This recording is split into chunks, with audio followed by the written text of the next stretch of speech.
Halo teman-teman, di sini saya akan menjelaskan capstone project nomor 3 mengenai prediksi perilaku penggunaan bike sharing dengan menyajikan solusi machine learning dalam pengembangan layanan bike sharing.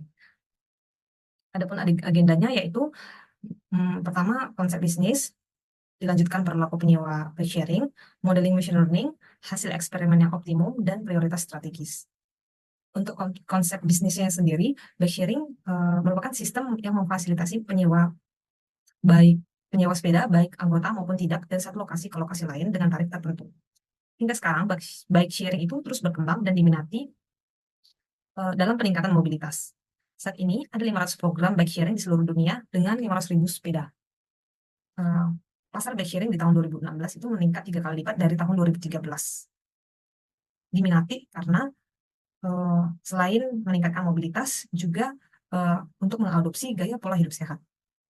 Sistem bike sharing yang sudah terdigitalisasi ternyata dimanfaatkan oleh para analis untuk memprediksi jumlah pengguna di masa yang akan datang.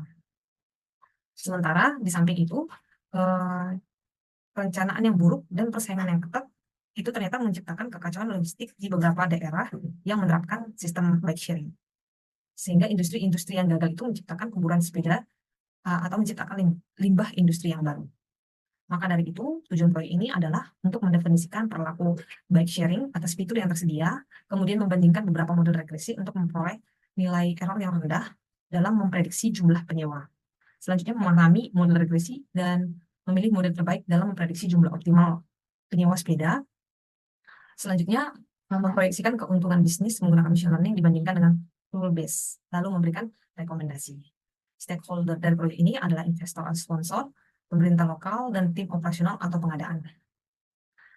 Mengenai perilaku penyewa, di sini dataset yang saya olah adalah dataset tahun 2011 hingga 2012. Di sini adalah bar chart ataupun grafik yang menunjukkan puncak penyewaan terlihat pada mobilitas pekerja.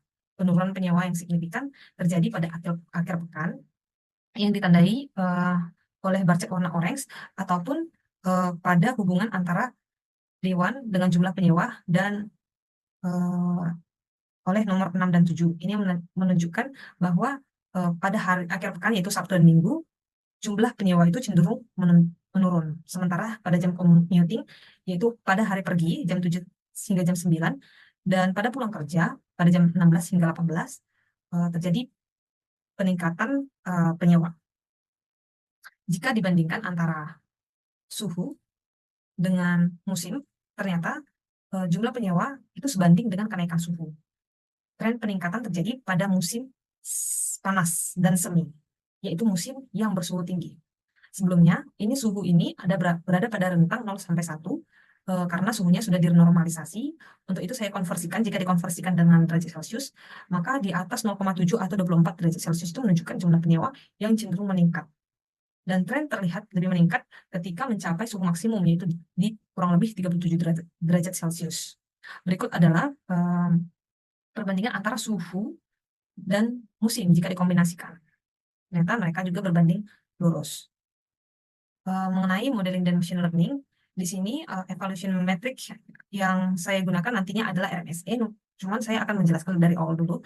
Jadi nantinya saya akan memperhitungkan mengenai rule base atau hasil tanpa machine learning dengan menetapkan skor yang paling rendah itu 0,5 hingga yang paling tinggi itu 1,5, kemudian menghitung skornya atas fitur yang saya gunakan, yaitu akhir pekan, jam, bulan dan musim, serta keterangan libur.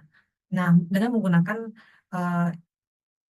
if else, saya mencoba untuk menghitung skor, lalu kemudian menjumlahkannya dan menghitung nilai RMSE.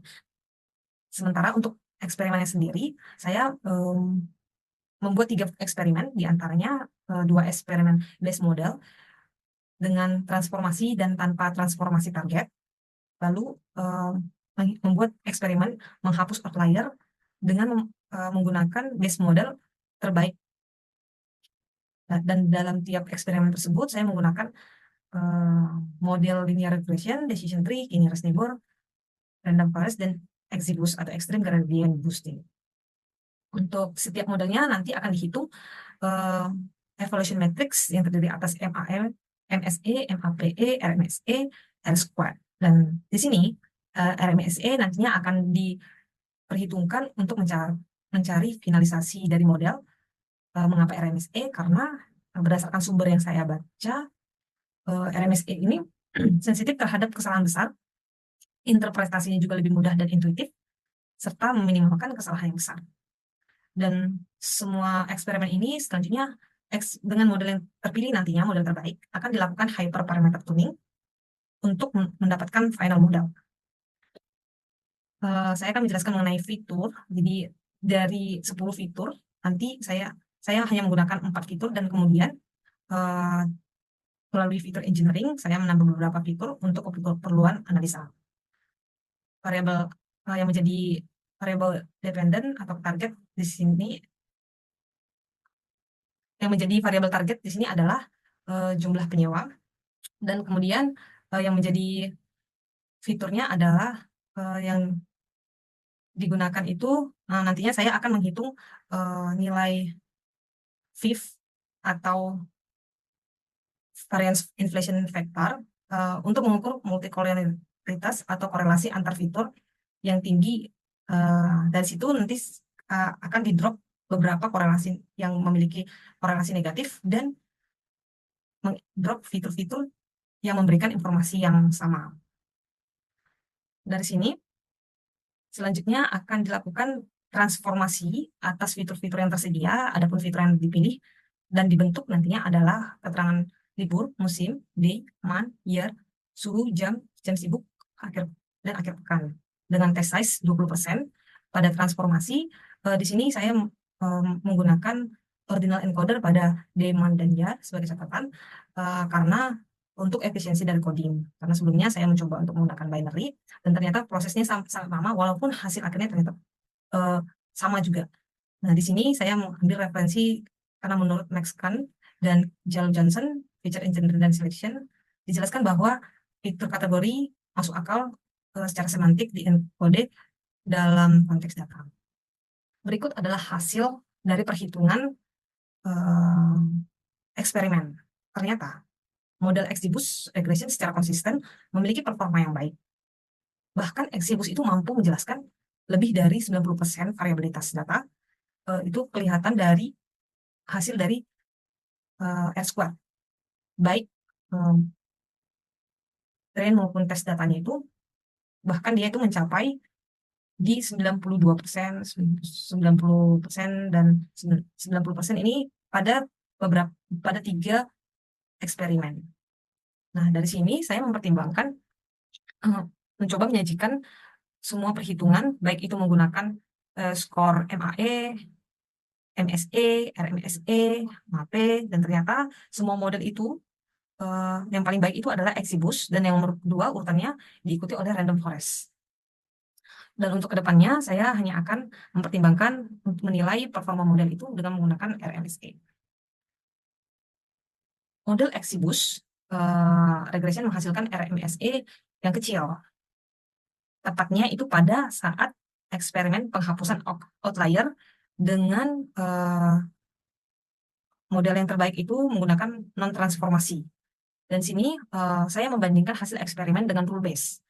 Seperti yang saya jelaskan sebelumnya, eksperimen rule base itu menggunakan perhitungan sederhana, menggunakan if else, dan di sini ternyata selisihnya itu sangat tinggi, kurang lebih 82% dari model terbaiknya, yaitu XGBoost regression setelah penghapusan outlier. Diperoleh rule base 260, sementara XGBoost 48.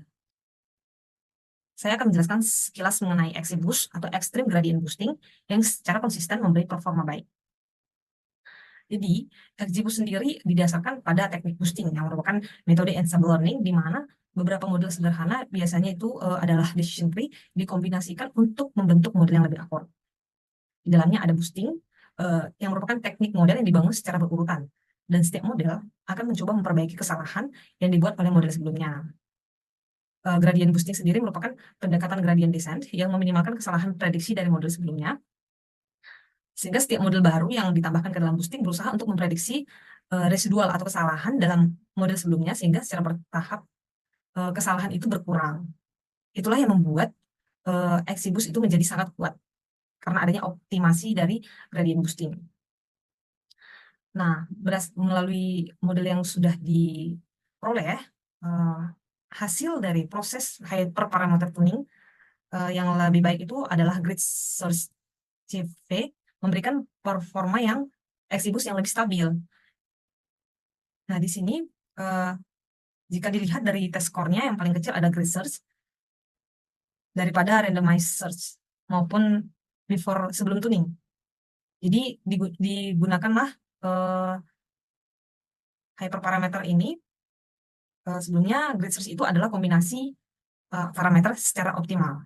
Jadi dapat yang digunakan adalah max state-nya 8, estimatornya 200 dengan menggunakan random state yang konsisten 2024. Core sampel-nya itu ada di 0,7 dan learning rate-nya itu di 0,073. Dan di sini tes score RMSE terlihat begitu baik. Dan secara konsisten yang lebih baik itu adalah grid search. Yang selisih antara trend dan tesnya itu tidak jauh atau lebih dekat. Selanjutnya hasil eksperimen yang optimum. Di sini saya menemukan bahwa feature importance yang paling berpengaruh adalah feature jam, year, dan musim. Dengan pertimbangan dari skor importance-nya lebih dari 0,1.